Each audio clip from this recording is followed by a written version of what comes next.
दोस्तों, एक बूढ़ा आदमी ट्रेन के कोने की सीट पर बैठा हुआ था। उसकी उम्र लगभग 75 साल थी। वह बहुत दुबला पतला था और फटे पुराने कपड़े पहने हुए था। उसके हाथ में पुराने कपड़ों से सिला हुआ एक झोला था और आंखों में थकान की परछाई साफ नजर आ रही थी। उसकी चप्पलें टूटी हुई थी और चेहरा ऐसा जैसे जिंदगी ने कई सफर उसके शरीर पर लिख दिए हो। वह किसी से नजरें मिलाए बिना खिड़की से बाहर देखता हुआ चुपचाप बैठा हुआ था। पास बैठे यात्री भी उसे देख रहे थे, लेकिन किसी ने उससे कुछ नहीं पूछा। ट्रेन ने स्टेशन छोड़ा ही था कि तभी एक ट्रेवलिंग टिकट एग्जामिनर अर्थात टीटीई उस डिब्बे में आया और यात्रियों के टिकट चेक करने लगा। एक एक करके टिकट जांचते हुए उसकी नज़र उस बूढ़े आदमी पर पड़ी।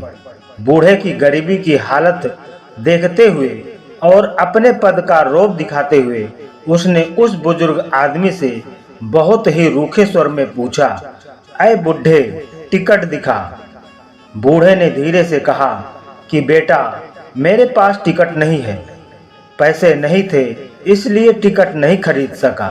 बेटी के यहाँ कुछ इमरजेंसी हो गई है, इसलिए मेरा वहां जाना बहुत जरूरी है।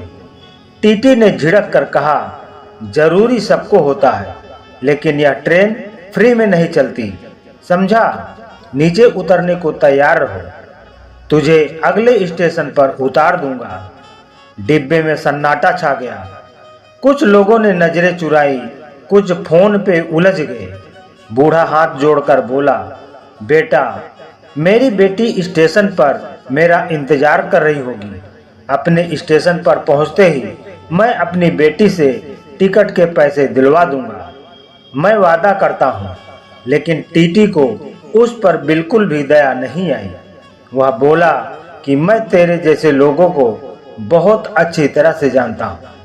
तेरे जैसे लोग टिकट के पैसे बचाने के लिए उल्टी सीधी बहानेबाजी करते रहते हैं। बूढ़ा व्यक्ति बोला कि साहब, मैं बिल्कुल सही कह रहा हूँ, मेरे पास पैसे नहीं हैं। मेरी बेटी स्टेशन पर मेरा इंतजार कर रही होगी। अपने स्टेशन पर पहुँचते ही मैं अपनी बेटी से टिकट के पैसे दिलवा दूंगा। टीटी बोला कि तूने टिकट का रुपया तो बचा लिया है, लेकिन अपनी बेइज्जती होने से अब तू नहीं बचा सकता। टीटी ने जोर से सीटी मारी और गार्ड को बुलाकर कहा कि इस बुढ़े को अगले स्टेशन पर उतार देना। ऐसे भिखारी को ट्रेन में बैठने का कोई अधिकार नहीं है। देश को ऐसे ही मुफ्तखोरों ने बर्बाद कर रखा है। बूढ़ा चुपचाप बैठा रहा। उसकी आंखों में आंसू निकलने लगे। डिब्बे में बैठे हर व्यक्ति की निगाहें उस बुजुर्ग व्यक्ति के चेहरे पर टिकी हुई थी, लेकिन किसी भी व्यक्ति की उस बूढ़े व्यक्ति के प्रति कोई सहानुभूति नहीं आ रही थी। डिब्बे में एक खामोशी और सन्नाटा छाया हुआ था। कुछ ही देर में एक छोटे से सुनसान स्टेशन पर गाड़ी रुकी। गाड़ी रुकते ही टीटी बुजुर्ग व्यक्ति को खींचकर दरवाजे की तरफ ले जाने लगा।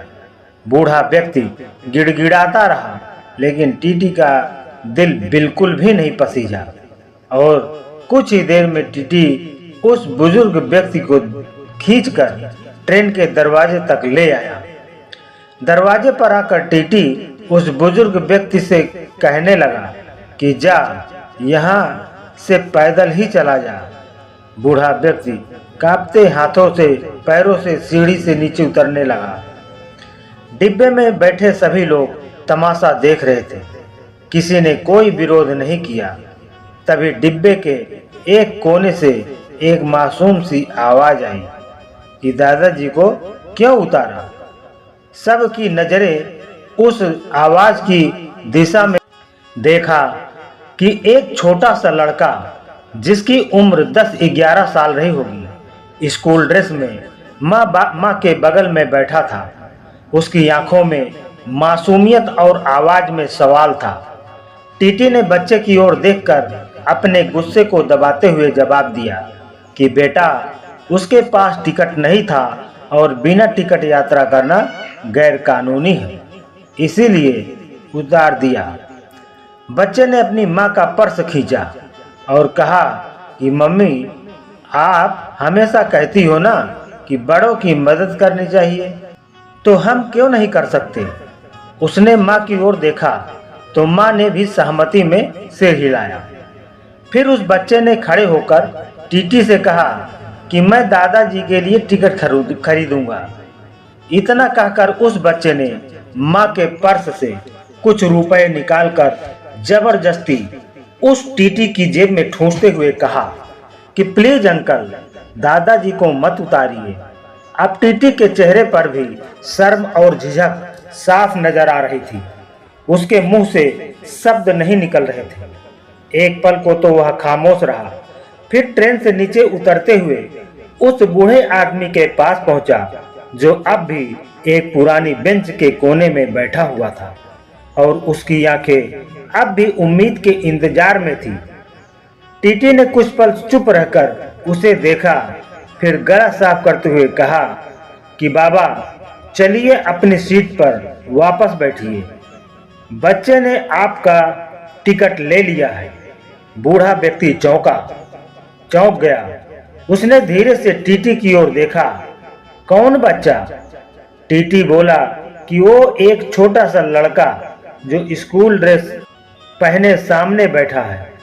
उसने आपके टिकट के लिए पैसे दिए हैं। आपकी जगह कोई और होता तो शायद वह बच्चा चुप रह जाता, लेकिन उससे आपकी परेशानी देखी नहीं गई। यह सुनकर बूढ़े की आंखें भर आईं। उसके होंठ कांपे, लेकिन वह कुछ बोल नहीं पाया, केवल हाथ जोड़कर सिर झुकाया, मानो अपने जीवन के सबसे बड़े अपमान और सबसे सुंदर क्षण को बड़े एक साथ देख रहा हो। डिब्बे में जब वह वापस चढ़ा तो सबकी नजरें अब उस पर ही थी, लेकिन अब उनमें तिरस्कार का भाव नहीं था, बल्कि सभी के चेहरे पर संकोच और शर्म साफ साफ नजर आ रही थी। बूढ़ा व्यक्ति धीरे धीरे उस बच्चे के पास गया, धीरे से झुककर कांपते हाथों से उसका सिर सहलाया और बोला, बेटा तुम्हारा नाम क्या है? बच्चे ने जवाब दिया, गौरव। बूढ़ा व्यक्ति बोला कि गौरव बेटे, तूने आज जो किया वह मुझे जिंदगी भर याद रहेगा। बूढ़ा व्यक्ति बोला कि गौरव बेटे, तूने आज जो किया वह मुझे जिंदगी भर याद रहेगा। भगवान तुझे बहुत बड़ा इंसान बनाए। बच्चा मुस्कुरा दिया और बोला कि दादाजी, मुझे तो मेरे माता पिता ने जो कुछ सिखाया मैंने वही किया। यह सुनकर उस बुजुर्ग व्यक्ति ने बच्चे की मां को भी धन्यवाद देते हुए कहा कि बेटी, तुमने अपने बेटे को बहुत अच्छे संस्कार दिए हैं। तुम्हारा बेटा आगे चलकर अवश्य ही बहुत बड़ा इंसान बनेगा। यह मुझ गरीब का आशीर्वाद है।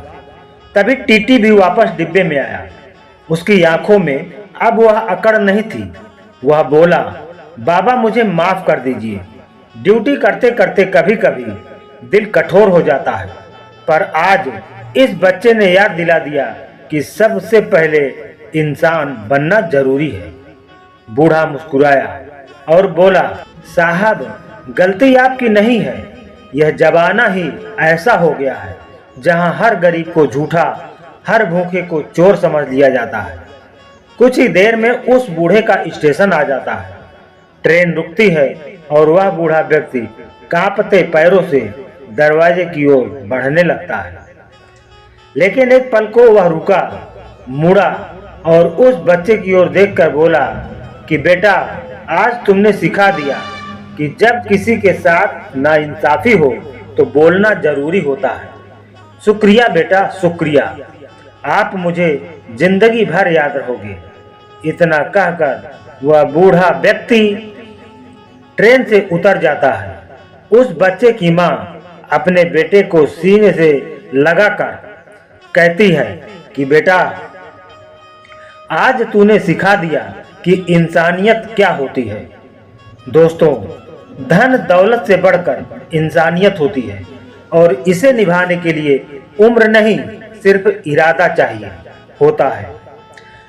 दोस्तों, अगर ये कहानी आपके दिल को छू गई हो तो एक लाइक जरूर करें और अपने विचार कमेंट में लिखें। इंसानियत को जिंदा रखना हम सबकी जिम्मेदारी है, इसलिए इस वीडियो को ज़्यादा से ज़्यादा शेयर करें और हमारे चैनल पर नए हैं तो सब्सक्राइब जरूर कर लें। धन्यवाद।